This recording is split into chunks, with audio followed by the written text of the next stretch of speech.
Boa tarde a todas as pessoas aqui presentes. Bom, eu gostaria de começar agradecendo tanto ao Gu como a Megafauna pela oportunidade de estar aqui nesse momento de consagração, eu acredito, de alguns meses, para não dizer anos, de sonho, de trabalho, para que tudo isso se concretizasse.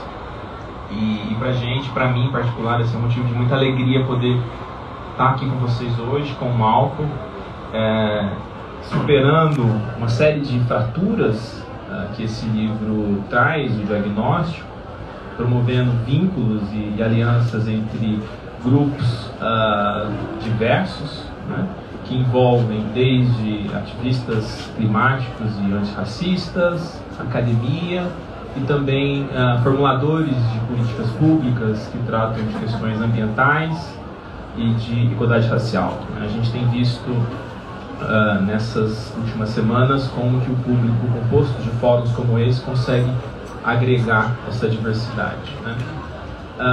Bom, eu acho que o Malcolm pediu para eu contar um pouquinho sobre como que a gente chegou até aqui, de alguma maneira, né?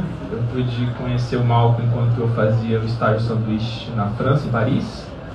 A gente estudava na BNF, que é a Biblioteca Pública de Paris. A gente não se conhecia, mas a gente compartilhava olhares, porque é um espaço muito branco.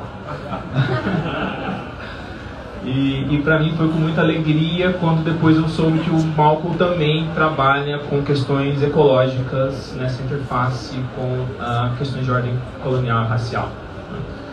E eu fui de fato conhecer o Malcolm 2 anos depois, ainda na França, sobre marronagem, quando eu conheci de fato o livro dele.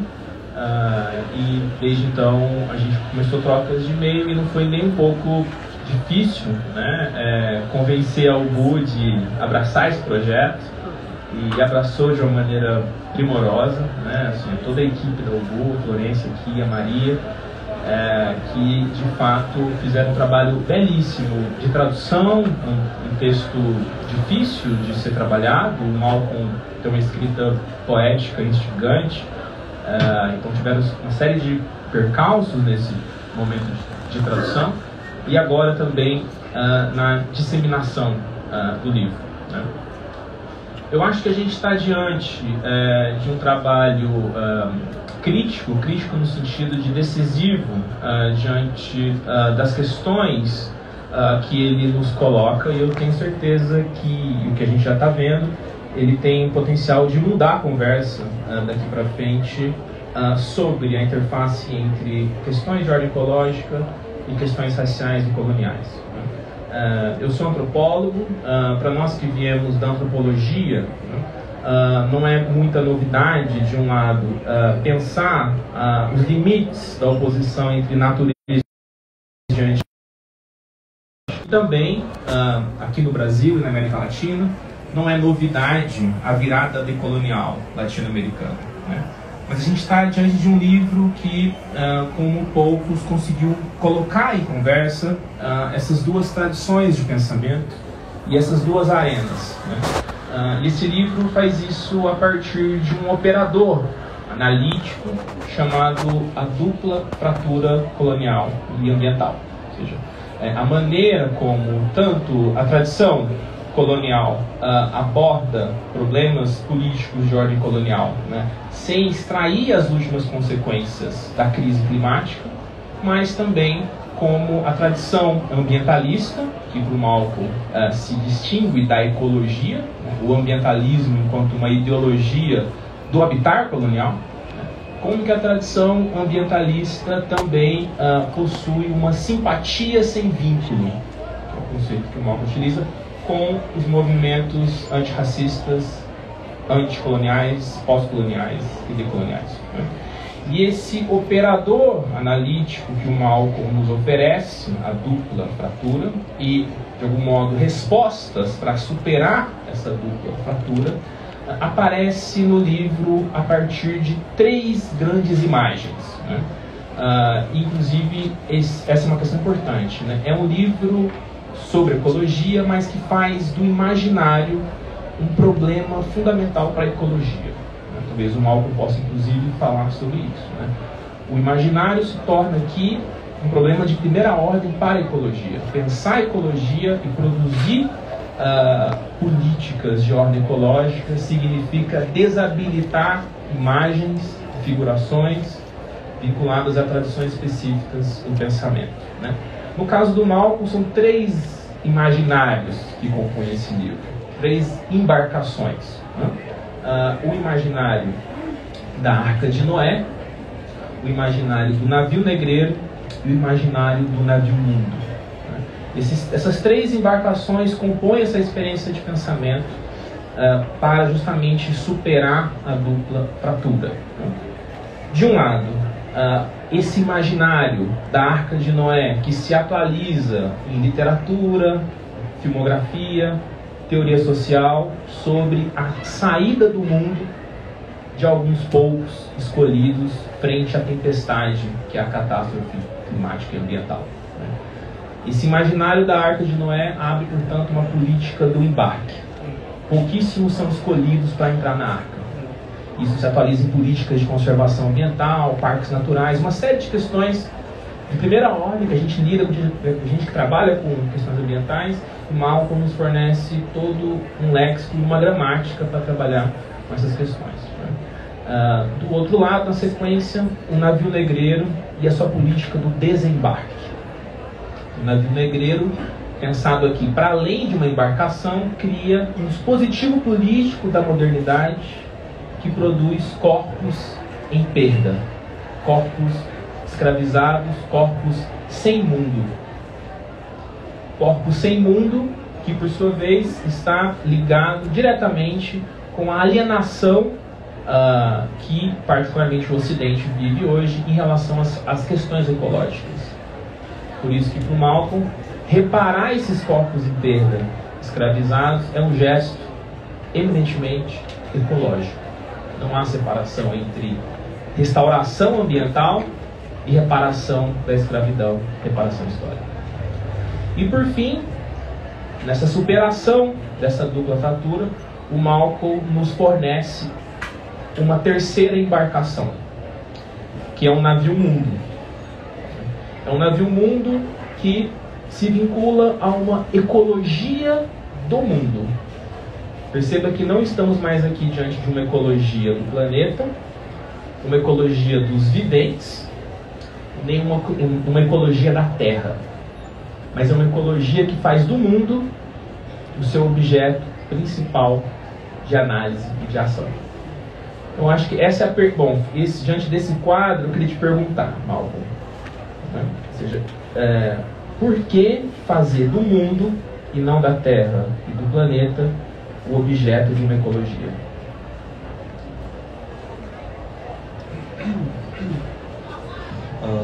Boa tarde. Antes de responder, eu quero agradecer a Guilherme. Ele é a pessoa que apresenta o livro a Esperança e o Hugo. Quero agradecer o Hugo também, e todas essas pessoas de Hugo. E eu agradecer também a Marion da Embaixada da França, que ajuda-me para estar aqui com vocês. E Marion também, porque você sabe que eu falo francês, eu falo crioulo também, mas eu vou tentar falar português. E quando eu quero falar sobre questões um pouco mais complexas, eu vou perguntar a Marion. E eu quero agradecer também à livraria Megafauna, sim, obrigado, por este evento. E Guilherme, sua apresentação do meu livro é muito legal.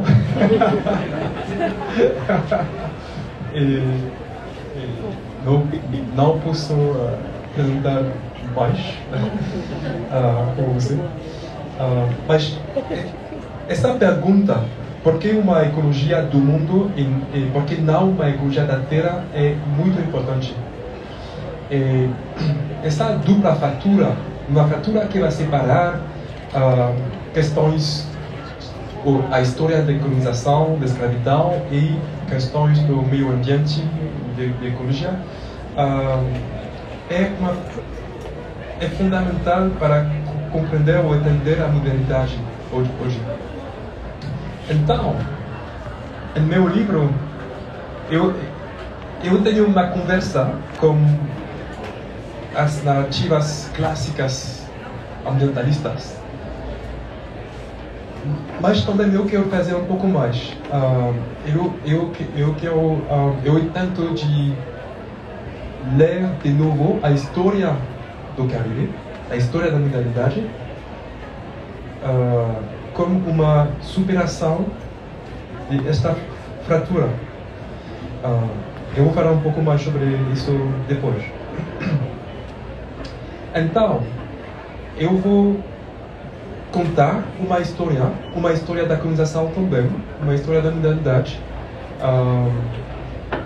de uma maneira onde esta separação não existe. E o primeiro capítulo deste livro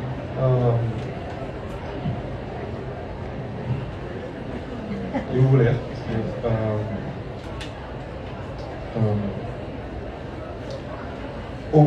Se chama O Habitat Colonial, uma terra sem mundo. E é uma maneira de entender o que é a colonização. A colonização, vocês sabem, é uma maneira de impor uma dominação sobre povos originários, povos pretos, povos negros da África, sobretudo mulheres. É um processo misógino, mas também é uma maneira de habitar a terra sem relacionar com outros povos. Então, a colonização vai separar, vai destruir as relações dos povos originários com a terra e vai inventar uma terra sem mundo, sem redes de relações com seres humanos, seres não humanos também. E eu acho que, às vezes, as políticas ambientalistas de hoje talvez continuar esta dupla fratura e continuar este imaginário de uma terra sem mundo. Os parques, as reservas, às vezes, estavam construindo a condição de excluir os povos originários dos espaços. A forma mais, no imaginário, a forma mais importante de esta política ambientalista é a Arca de Noé.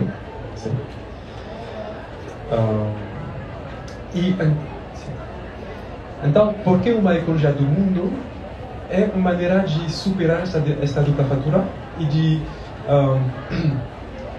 fazer do mundo o ponto para começar e também ao horizonte de uma ecologia.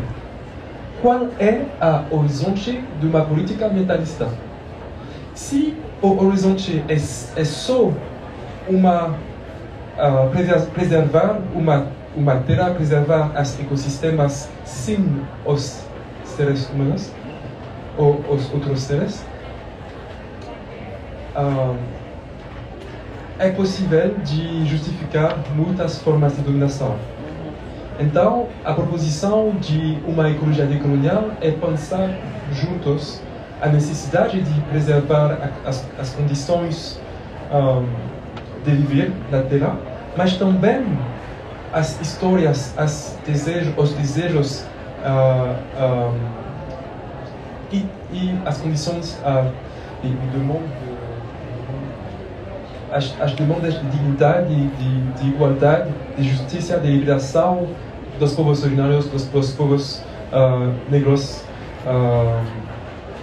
Sim, é porque eu falo de ecologia do mundo e também de navio do mundo. Sim. Acho que é legal a gente também passar para o público poder colocar questões, mas só mais uma. Tem mais um conceito que é bastante potente no seu livro, que é a ideia de simpatia sem vínculo. Essa é uma noção importante porque ela nomeia o que alguns outras filósofas, como Isabelle Stangier, chama da maldição da tolerância, né? Ou seja, quando o reconhecimento da diferença e da dignidade do outro não é levado às últimas consequências, né? E você fala que a simpatia sem vínculo é um sintoma bastante presente nos encontros entre movimentos ambientalistas e mesmo socioambientalistas e movimentos e também pensadores antirracistas e anticoloniais, que eles se encontram, mas eles não extraem as devidas consequências. Você pode falar um pouco mais sobre a ideia de simpatia sem vínculo? Sim. Talvez antes é bom, sim.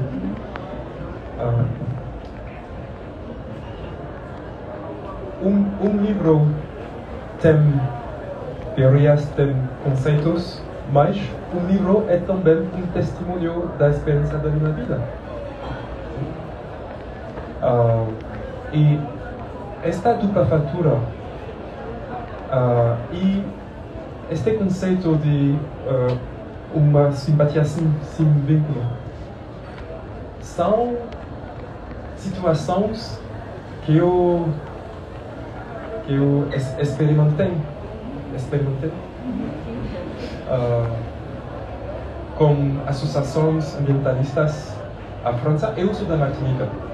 Você sabe, Martinica é uma ilha no Caribe que faz parte dos territórios alemães da França, que tem também uma história de escravidão, de colonização, como o Brasil.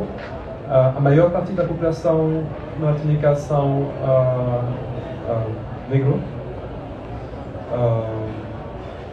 E então, minha própria experiência de viver ou morar em Paris e falar na Universidade da França, falar com colegas,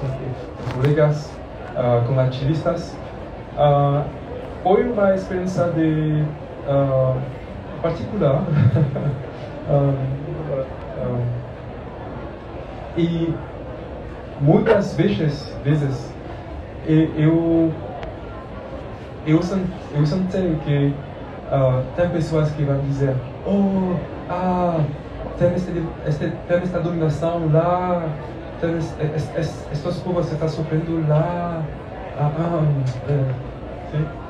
Mas não vão reconhecer de que maneira o modo de viver, o modo de habitar aqui tem consequências lá.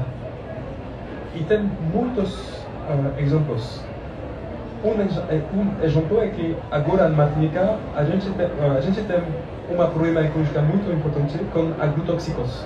Agrotóxicos que se chama clordecol, que é da mesma família de DDT. Sim? E este agrotóxicos foi utilizado na bananeira.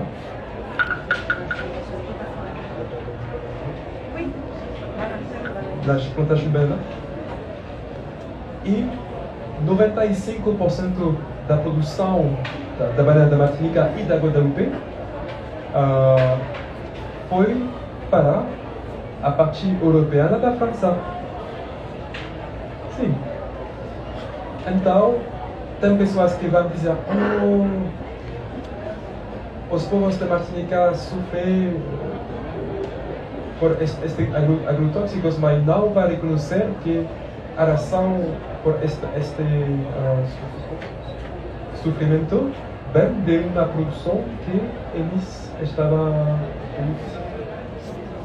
beneficiando, sim. E é uma maneira de, talvez, a vez de fazer ou de representar uma figura que uma mulher que se chama Gloria Wecker.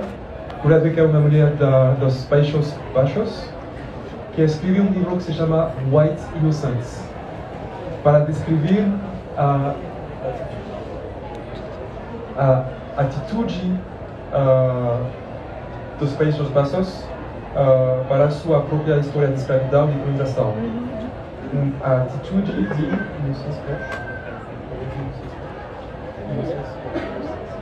inocência branca.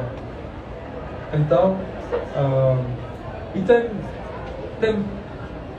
muitos lugares onde é possível de ver este simpático assim, vínculo, como talvez lugares da luta contra o racismo.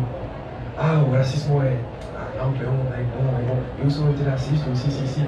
Mas eu vou mudar onde eu vou pagar, onde eu vou comprar, onde eu vou... quem vai ver em minha aula. Sim.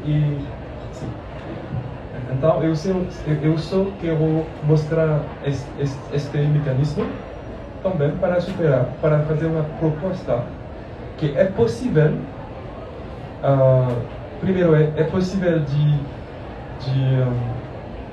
ter uma outra visão da ecologia, e esta visão precisa reconhecer que os povos negros da África, da Martinica, da América, do Brasil e da França têm sua própria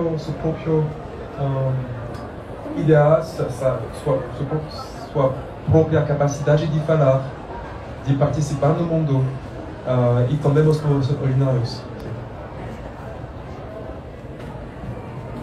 Bom, tem uma série de outras questões, mas talvez se alguém quiser colocar alguma questão, acho que é importante também aproveitar esse momento, essa sinergia. Alguém gostaria?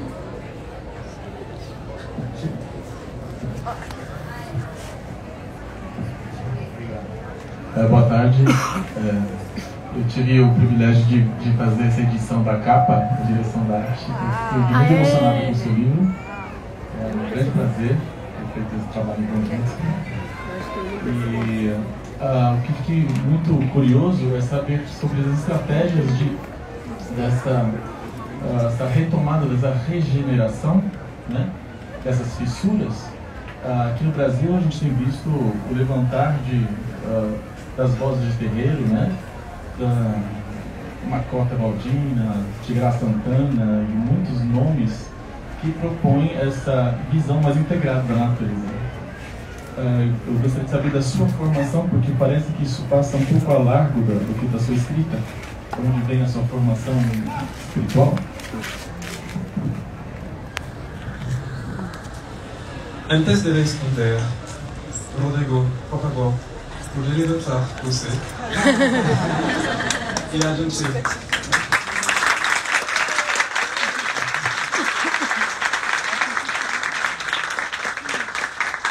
Muito obrigado, eu gosto muito de parabéns.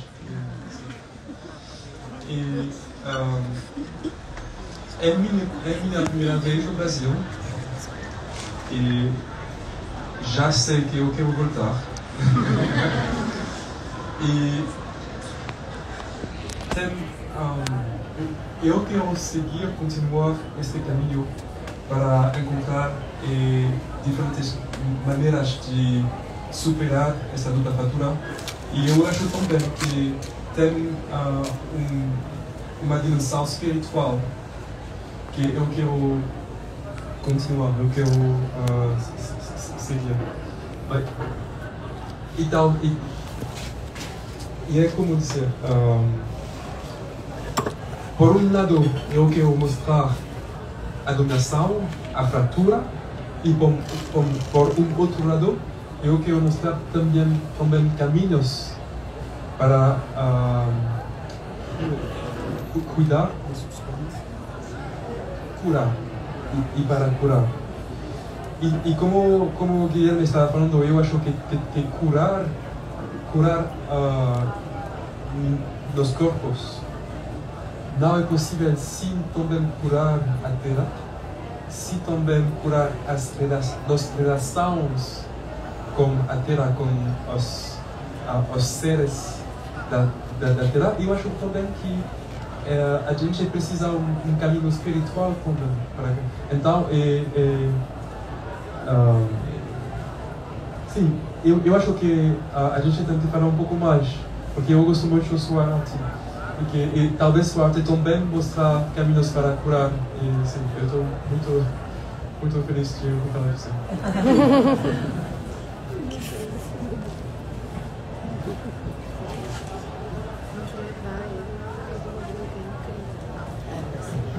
Vocês podem passar, por favor. Olá, boa tarde.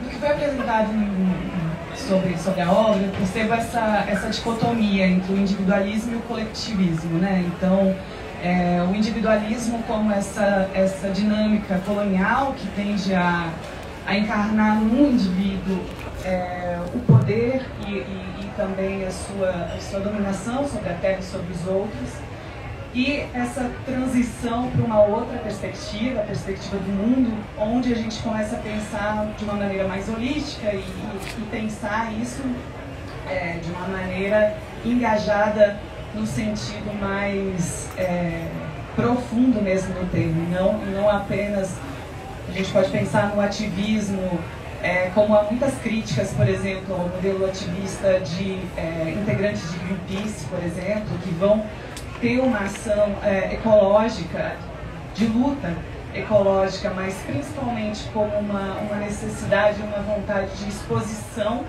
individual e se colocar quase numa posição de protagonismo, mas que efetivamente não há um engajamento profundo a essas questões. E aí, pensando nisso, foi mencionado no começo, acho que o Guilherme falou, de questões de políticas públicas e como isso acaba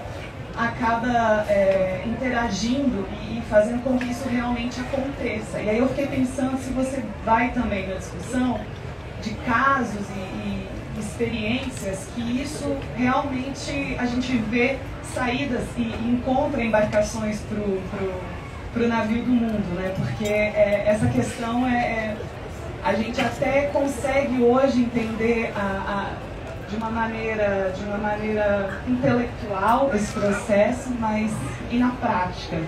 Você vai até essa discussão?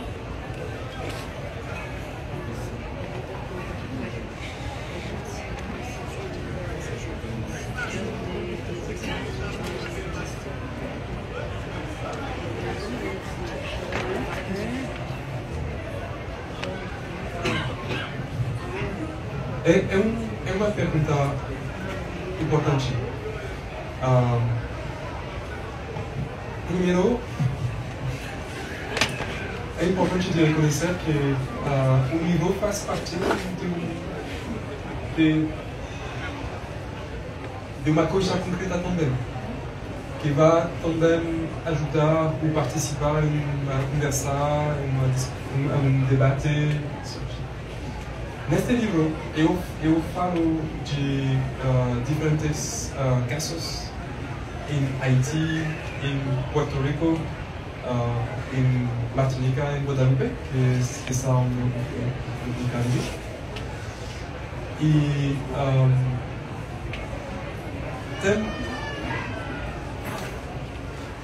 tem diferentes exemplos de práticas que eu posso designar por práticas de uma ecologia decolonial, de uma ecologia decolonial.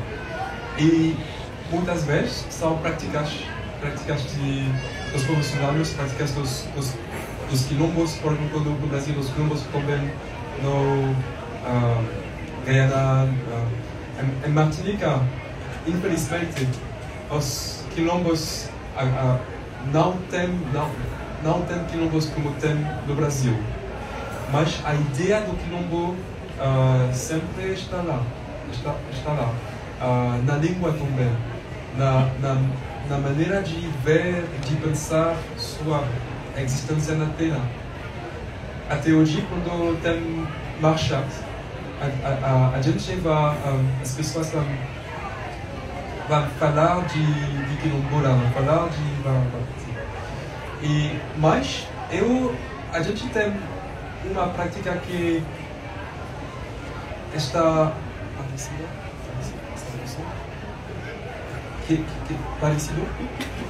parecida com o jardim. O jardim tem um jardim que se chama Jardim Crioulo. Na Martinica tem uma língua que se chama crioulo. E a língua não tem a mesma conotação negativa que tem aqui no Brasil. E o Jardim Crioulo é uma maneira de habitar a terra que é muito diferente da plantação, do habitat colonial. O que é um habitat colonial? É um princípio filosófico de pensar sua presença na terra, onde a gente tem que tirar, transformar a terra, os seres da terra em recurso e justificar todas as formas de dominação dos povos, das mulheres, para tirar dinheiro desta terra. E os jardins crioulos, em crioulo, na Martinica, a gente fala de jardim. Não são monocultura da plantação, tem árvores, tem florestas, tem animais, tem plantas medicinais. E é também um lugar da resistência. Sim. E uma outra coisa é que este livro existiu em francês a partir de 2019. Sim? Quando acabou de escrever este livro, estava pensando, é o fim, acabou. Mas hoje, 4 anos depois, para mim este livro é como um programa para mim da luta, de outros projetos, outros livros. Agora estou escrevendo sobre um caso dos agrotóxicos na Martinica, com uma perspectiva um pouco, com muitas entrevistas e sim.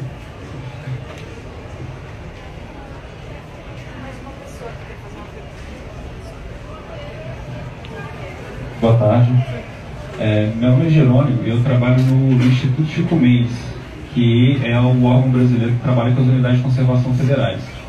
Você falou agora há pouco, Malcolm, da questão dos parques nacionais. Mas no Instituto Chico Mendes a gente também tem as unidades de conservação de uso sustentável, por exemplo, as reservas extrativistas, que são, em tese, criadas por demanda de populações tradicionais.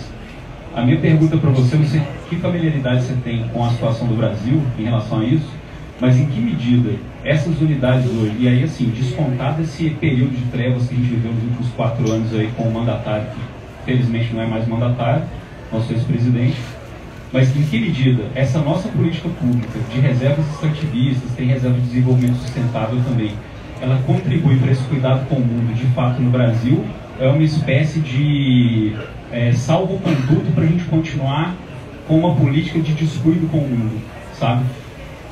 Não sei se eu consegui ser claro na minha pergunta.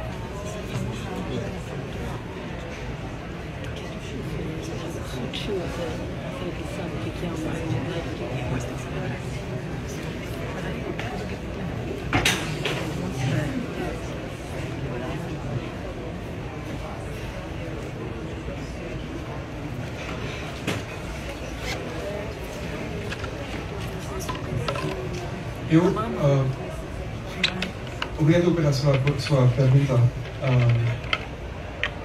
É minha primeira vez no Brasil e não conheço o Brasil muito. Eu quero conhecer mais.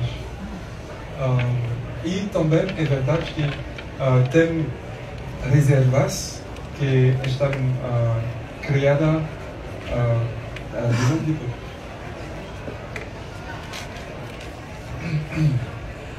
O que quero fazer com este livro é sempre perguntar a horizonte da política.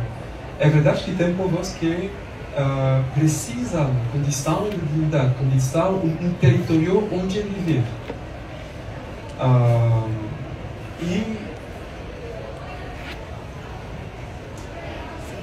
Sim, não sei exatamente qual é a sua pergunta. Não, as nossas reservas extrativas estão servindo para alguma coisa para esses povos tradicionais ou não? Resumindo. Ok. Se tem uma política que participa a garantir direitos para os povos originários, é importante.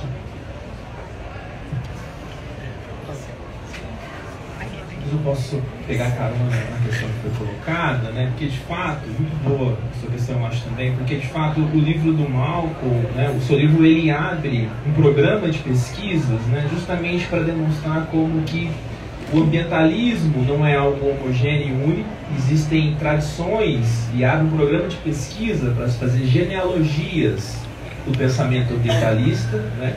E também do pensamento socioambientalista que o Brasil fornece para o mundo, um caso muito particular a partir da Aliança dos Povos da Floresta. Então, o socioambientalismo brasileiro tem as suas singularidades que não se encaixa por completo na imagem do caminhante solitário, de Turro, que você trabalha no livro, né? Bom, mas uma série de questões também para pensar disso, né? Porque ao mesmo tempo o debate colonial em estrito senso, né? E os mundos que são próprios das comunidades de povos tradicionais não necessariamente entram nos modelos de conservação, inclusive de unidades de uso sustentável, né? Mas pegando carona nessa questão, eu queria te perguntar, talvez para encerrar, né, por que do artigo indefinido uma? Por que uma ecologia decolonial e não a ecologia decolonial? Ou seja, do mesmo modo que existem diversos ambientalismos, né? Ecologia decolonial não é uma coisa única, né? Você traçou a analogia de uma delas, né? Sim, obrigado. É uma posição de humildade. Eu não vou dizer ou inventar a teoria que será boa para todas as partes da Terra ou do mundo. Sim?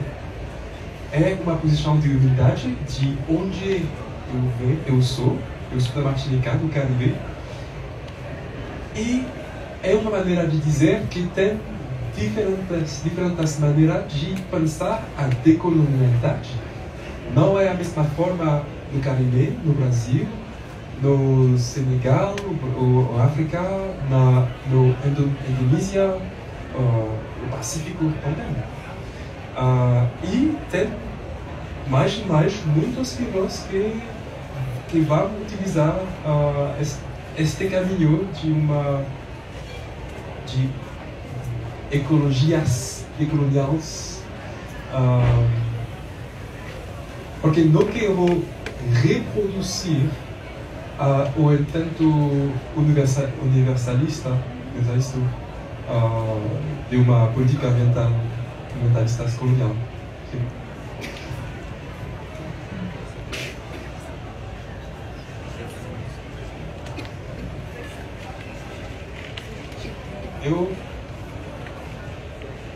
Eu vi que tem também, talvez tem pessoas negras aqui que querem falar.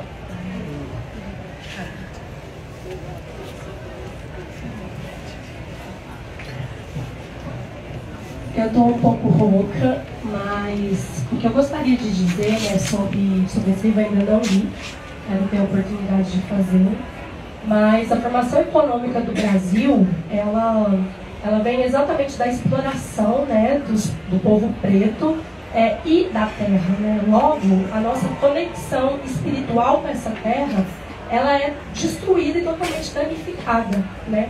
Então, quando você traz essa coisa da subjetividade, né, a gente também está quebrando com esse olhar dos intelectuais brancos que dizem que a gente precisa ser neutro, mas eles nunca estão num lugar neutro, porque eles falam de um lugar que se diz universal, né? Então, eu acho que a mensagem que eu tiro, né, de tudo isso é que não existe a cura da terra, e muito menos a cura do mundo, né, sem a cura desse povo preto, né, sem a cura dessas diásporas, né. E é isso, a cura vai se dar de diversas formas, porque somos diversos, estamos espalhados por aí, conectados, né, pela melanina. Mas eu acredito que esse livro ele vem para reabrir, eu acredito, esse debate no Brasil. A gente tem que ter enfrentado, nesse momento, né, situações ecológicas muito drásticas, né, que vêm da formação econômica do Brasil, né, na maneira com que se constitui, sobretudo, o trabalho, né, e a economia desse país. Assim. Então, eu quero agradecer, eu acho que é uma contribuição muito importante, sobretudo para nós afrodiaspóricos, né, que estamos pensando aí um novo mundo, né, pensando em uma nova maneira de ser e de estar.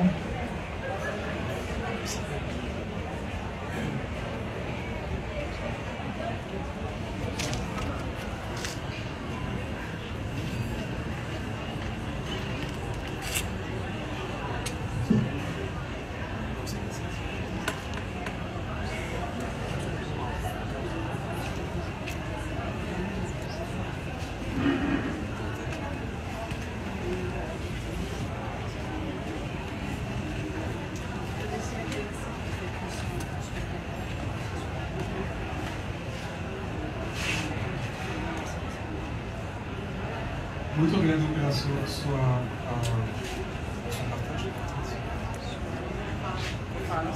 fala, isso pergunta. Eu não vou falar sobre o Brasil, porque você sabe mais que eu vou falar sobre um pouco da Martinica. E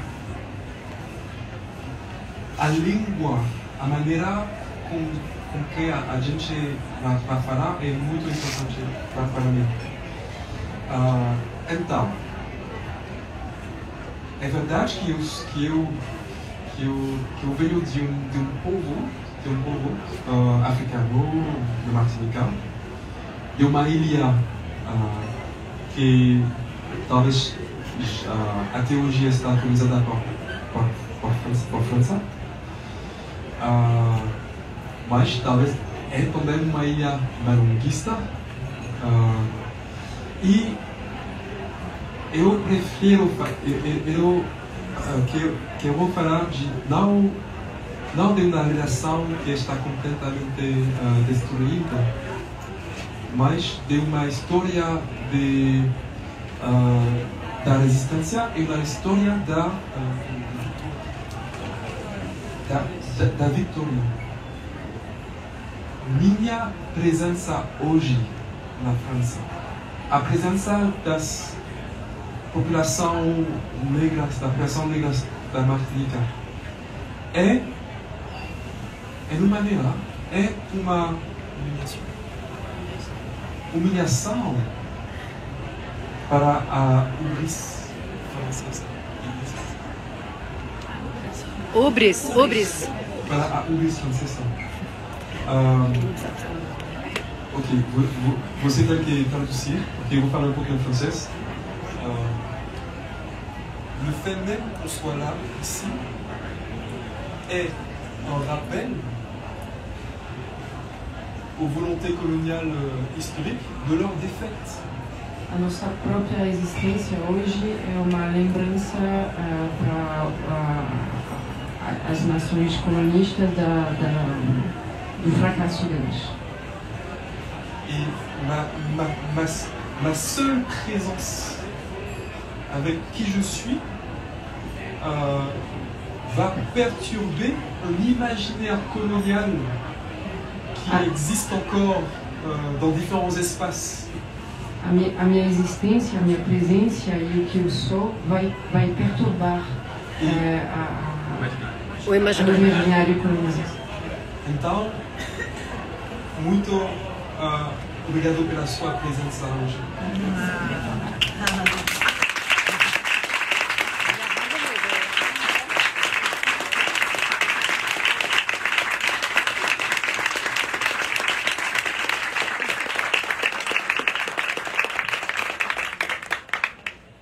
Bom, eu acho que não teria a melhor maneira para encerrar essa atividade, também o tempo já se esgotou, né?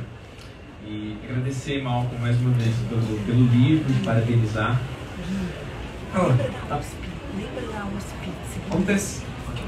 Antes de terminar, eu quero mostrar uma última coisa. É a bandeira da Martinica, a bandeira independentista. Olha o abdômen. A gente tem um movimento também. Martinica tem sua própria identidade também. Aqui. É uma bandeira que é muito importante para mim, porque meu pai participava a construir esta bandeira. E para você.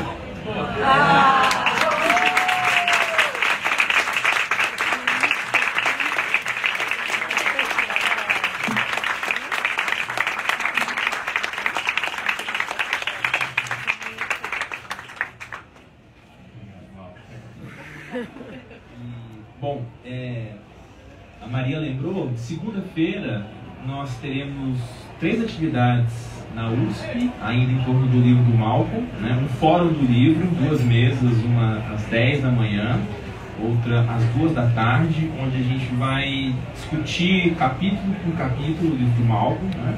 Estão todas e todos convidados.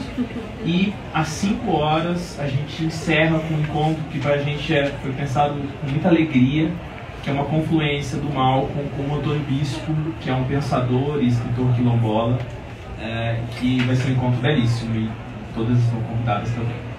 Obrigado, pessoal.